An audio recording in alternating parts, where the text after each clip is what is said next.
warahmatullahi wabarakatuh. Sebelumnya izin memperkenalkan diri. Nama saya Selvi Alexandra Versa dengan NPM 241302535 kelas A. Saya dari program studi Pendidikan Teknologi Informasi angkatan 2024. Di sini saya perwakilan kelompok 9 sebagai presenter ingin mempresentasikan proyek akhir yaitu perancangan user interface aplikasi berbasis mobile yang disusun guna memenuhi tugas mata kuliah interaksi manusia dan komputer, yang dimana diampu oleh Ibu Indah Khairunisa, SPD MPD. Dan di sini terdapat anggota kelompok 9 yaitu saya sendiri, lalu di sini ada Ayu Lestari, Lulu Saputri, dan Farhan Abdillah. Baik, langsung saja kita masuk yang ke pertama yaitu deskripsi aplikasi. Jadi kelompok kami membuat platform pemesanan minuman berbasis mobile yang dirancang khusus untuk mendukung operasional sebuah coffee story. Tujuan utama dari aplikasi ini adalah untuk memberikan kemudahan kepada pelanggan dalam melakukan pemesanan menu, melihat informasi produk, serta melakukan pembayaran secara praktis tanpa harus mengantri secara langsung di kasir. Lalu di sini terdapat fitur-fitur utama yang ditawarkan dalam aplikasi ini, antara lain yang pertama, tampilan daftar menu yang lengkap dengan gambar dan harga. Lalu yang kedua, fitur pemesanan online baik untuk layanan dine-in maupun takeaway. Lalu yang ketiga, sistem pembayaran digital yang mendukung berbagai metode. Lalu yang keempat, sistem keanggotaan dan loyalitas seperti point reward dan promo khusus member. Lalu yang kelima, ada notifikasi dan promosi untuk memberi informasi terkini kepada pelanggan. Dan yang terakhir, yang keenam, riwayat pesanan dan pelacakan status pesanan untuk memudahkan monitoring transaksi. Dan desain antarmuka pengguna UI dibuat dengan nuansa hangat dan estetika yang sesuai dengan tema Coffee Story, sehingga memberikan pengalaman pengguna yang nyaman dan menyenangkan. Lalu selanjutnya yang D ada target pengguna. Jadi aplikasi ini ditujukan untuk berbagai kalangan pengguna, khususnya yang pertama konsumen tetap dan pengunjung Coffee Story yang ingin proses pemesanan yang lebih cepat dan efisien. Lalu yang kedua kalangan usia produktif seperti mahasiswa, pekerja, dan profesional muda berusia 18 sampai 40 tahun. Lalu yang ketiga, pengguna yang akrab dengan teknologi dan lebih memilih layanan berbasis aplikasi. Lalu yang keempat, konsumen yang menyukai layanan praktis seperti pemesanan tanpa antri dan pembayaran digital. Dan yang kelima, pelanggan yang tertarik dengan sistem keanggotaan dan promo menarik berbasis aplikasi. Dan dengan adanya aplikasi ini, Coffee Story diharapkan mampu meningkatkan kualitas pelayanan, memperluas jangkauan pasar, dan memperkuat loyalitas pelanggan. Lalu di sini yang kedua, terdapat persona pengguna. Dan di sini yang ketiga, terdapat analisis kebutuhan pengguna. Jadi berdasarkan kuesioner kelompok kami di sini, perempuan lebih mendominasi mengkonsumsi kopi paling banyak daripada lelaki, dimana di sini presentasinya itu perempuan 65,8% dan laki-lakinya hanya 34,2%. Lalu di sini usia paling banyak itu dari 17 sampai 25 tahun dengan presentasenya 65,8%. Lalu di sini pekerjaan kebanyakan mereka masih mahasiswa dengan presentasinya 52,6%. Lalu di sini ada pertanyaan, apakah Anda seorang penikmat kopi? Dan jawaban paling banyak itu ya, sesekali dengan presentasinya 63,2%. Dan di sini ada di mana biasanya Anda membeli minuman kopi, jawaban paling banyak itu warung kopi lokal atau tradisional. Lalu selanjutnya di sini ada jenis kopi apa yang sesuai dengan selera Anda, dan di sini jawaban terbanyak itu jenis kopi yang creamy dengan presentasinya 63,2%. Lalu di sini terdapat beberapa kendala yang sering dialami saat ingin membeli atau memesan kopi. Salah satunya itu banyak orang mengalami kendala saat membeli atau memesan kopi, seperti antrian panjang, harga yang mahal dan kebingungan memilih menu karena terlalu banyak pilihan. Kadang rasa kopi tidak sesuai selera atau pesanan bisa saja salah. Rasa yang tidak konsisten dan keterbatasan fitur di aplikasi pemesanan juga jadi masalah. Selain itu, menu favorit sering tidak tersedia, pesanan via delivery datang terlambat atau sudah dingin, dan minimnya opsi bagi yang punya diet khusus atau alergi juga menjadi keluhan umum. Lalu selanjutnya, apa fitur penting yang menurut Anda harus ada dalam aplikasi pemesanan kopi? Di sini jawaban paling banyak itu menu kopi yang lengkap dengan presentasinya 71,1%. Lalu di sini terdapat beberapa masukan atau ide tambahan lainnya untuk aplikasi yang sedang kami kembangkan, yaitu salah satunya tambahkan arahan untuk pengguna baru yang baru saja menggunakan aplikasi kalian agar mereka tidak kesusahan saat memesan kopi. Lalu di sini ada desain antarmuka. Baik, di sini kita langsung saja masuk ke Figma-nya. Di sini yang pertama ada tampilan awalnya, itu di sini terdapat gambar logo, lalu di sini nama coffee shop-nya yaitu Coffee Story, lalu di sini ada slogan.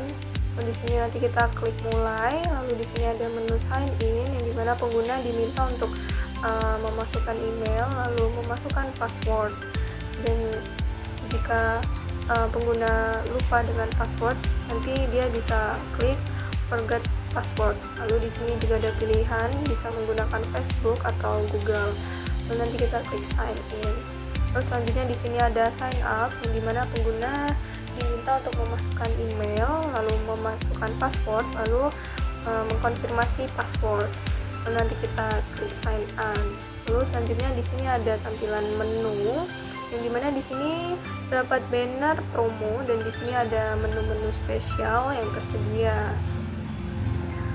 Lalu selanjutnya di sini ada tampilan menu-menu dari Coffee Story yang tersedia, yaitu antara lain ada frappuccino, americano, caramel macchiato, dan cappuccino.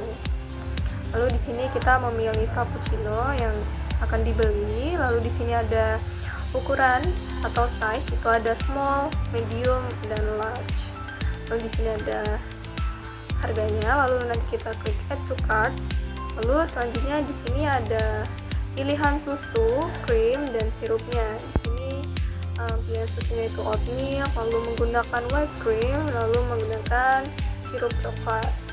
Lalu di sini kita memilih lokasi Coffee Story terdekat atau cabang Coffee Story. Di sini yang kita pilih itu Coffee Story yang ada di Jakarta, dan di sini juga terdapat beberapa pilihan lain, yaitu ada Coffee Story Bandung, lalu Semarang, lalu ada Medan.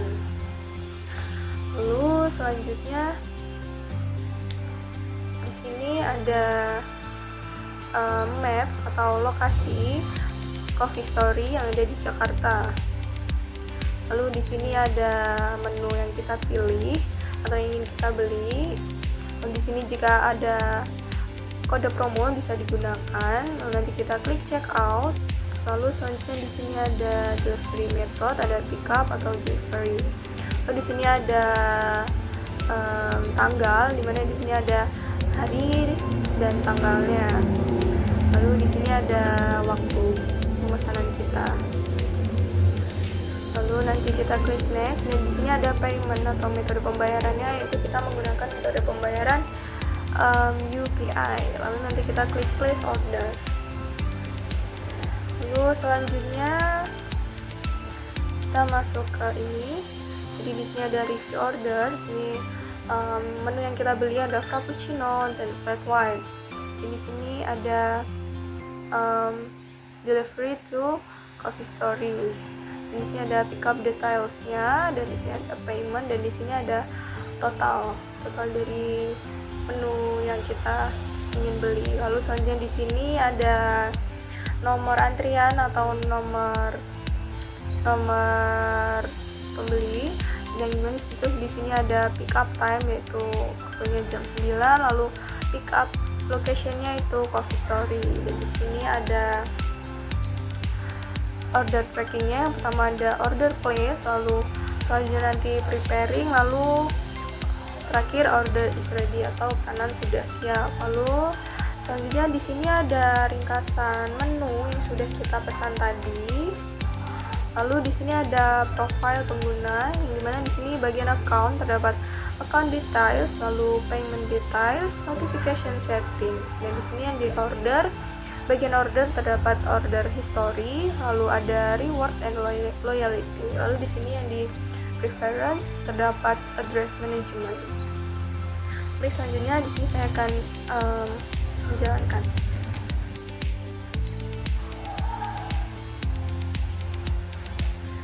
Baik, di sini kita akan klik mulai.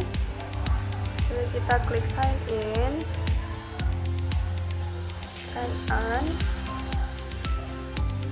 next. Lalu kita klik add to cart, lalu save.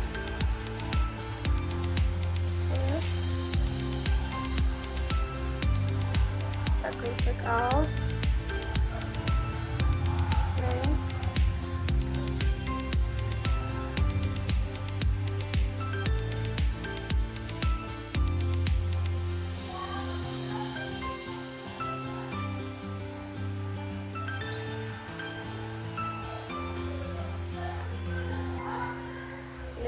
Jika ingin memesan lagi, kita bisa mengklik bagian home, maka dia akan kembali ke menu. Baik, selanjutnya kita lanjut ke rencana evaluasi usability. Jadi evaluasi usability dirancang untuk mengukur sejauh mana aplikasi Coffee Story dapat digunakan secara efektif, efisien, dan memuaskan oleh pengguna sesuai dengan tujuan perancangannya. Evaluasi ini akan berfokus pada bagaimana pengguna dari berbagai latar belakang dapat memahami, menavigasi, dan memanfaatkan fitur-fitur utama aplikasi seperti pemesanan menu, penggunaan promo, dan proses pembayaran tanpa mengalami kesulitan yang berarti. Dan metode evaluasi yang digunakan dalam rencana ini terdiri dari 3 pendekatan utama, yaitu pengujian usability atau usability testing, lalu kuesioner sistem usability scale atau SUS, dan wawancara singkat pasca pengujian. Pengujian usability dilakukan dengan meminta pengguna nyata untuk menyelesaikan tugas-tugas tertentu dalam aplikasi sambil diamati langsung guna menemukan hambatan atau kebingungan selama interaksi. Sementara itu, kuesioner SUS akan dirancang atau digunakan untuk mengumpulkan penilaian kuantitatif mengenai tingkat kegunaan aplikasi berdasarkan persepsi pengguna. Wawancara dilakukan setelah sesi pengujian untuk menggali lebih dalam pengalaman dan pendapat pengguna terkait kemudahan penggunaan, desain, serta fitur-fitur yang tersedia. Lalu evaluasi ini mengacu pada 5 kriteria utama usability, yaitu efektivitas, efisiensi, kepuasan, dan kemudahan belajar atau learnability, dan toleransi terhadap kesalahan. Efektivitas dinilai dari kemampuan pengguna menyelesaikan tugas dengan benar tanpa kesalahan kritis. Efisiensi diukur berdasarkan waktu yang dibutuhkan untuk menyelesaikan setiap proses seperti pemesanan atau pencarian menu. Kepuasan akan dievaluasi dari kenyamanan dan persepsi estetika pengguna terhadap antarmuka. Learnability melihat sejauh mana pengguna baru dapat mempelajari cara kerja aplikasi tanpa perlu bantuan tambahan, sedangkan toleransi terhadap kesalahan dinilai dari seberapa baik sistem memberikan umpan balik saat terjadi kesalahan atau input yang tidak sesuai.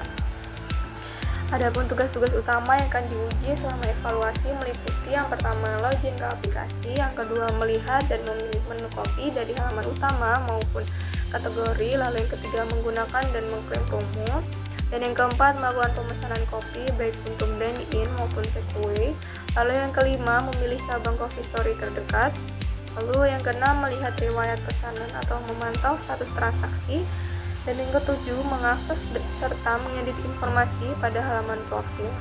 Tugas-tugas ini dirancang untuk mencakup alur-alur penting dalam penggunaan aplikasi dari awal hingga akhir. Lalu peserta evaluasi akan dipilih berdasarkan 3 persona pengguna yang telah ditetapkan, yaitu Sri Asih, mahasiswa pecinta kopi berusia 21 tahun yang aktif dan senang mengikuti tren menu baru. Husein Ibnu, karyawan swasta berusia 27 tahun yang memerlukan pelayanan cepat dan sistem cashless untuk efisiensi waktu. Serta Sinta Rahmawati, ibu rumah tangga berusia 38 tahun yang membutuhkan akses mudah terhadap menu sehat dan varian kopi tertentu. Jumlah partisipan yang direkomendasikan untuk evaluasi usability adalah 6 hingga 9 orang. Dengan masing-masing persona diwakili oleh 2-3 orang. Lalu dari hasil evaluasi ini diharapkan diperoleh data yang dapat digunakan untuk menyempurnakan antarmuka dan alur interaksi aplikasi. Beberapa hasil yang diharapkan mencakup identifikasi titik-titik hambatan dalam proses pemesanan, evaluasi terhadap kejelasan navigasi dan struktur menu, penilaian terhadap desain dan kenyamanan visual antarmuka, serta saran peningkatan dari pengalaman langsung pengguna. Selain itu, skor SUS akan memberikan gambaran kuantitatif mengenai persepsi keseluruhan usability aplikasi Coffee Story, sehingga dapat dijadikan acuan dalam pengambilan keputusan pengembangan selanjutnya. Lalu di sini ada penutup. Dalam proses perancangan desain ini, kami telah melalui beberapa tahap, mulai dari analisis kebutuhan, pengembangan konsep, hingga implementasi visual yang sesuai dengan tujuan awal. Setiap elemen desain disusun dengan mempertimbangkan aspek fungsionalitas, estetika, dan pengalaman pengguna. Hasil akhir diharapkan mampu memenuhi tugas kebutuhan serta memberikan kesan positif bagi pengguna. Lalu di sini ada refleksi. Jadi selama proses mendesain, saya menyadari bahwa desain bukan hanya soal keindahan visual, tetapi juga bagaimana desain tersebut bisa memecahkan masalah, menyampaikan pesan, dan mudah digunakan. Tantangan terbesar yang saya hadapi adalah menyeimbangkan kreativitas dengan kebutuhan pengguna dan batasan teknis. Dari pengalaman ini, saya belajar pentingnya riset, uji coba, dan evaluasi dalam menciptakan desain yang efektif. Kedepannya, saya akan lebih memperhatikan feedback pengguna dan mengembangkan pendekatan desain yang lebih responsif dan inklusif. Baik, mungkin cukup sekian yang dapat saya sampaikan. Saya memohon maaf apabila terdapat kesalahan dan kekurangan. Saya akhiri. Wassalamualaikum warahmatullahi wabarakatuh.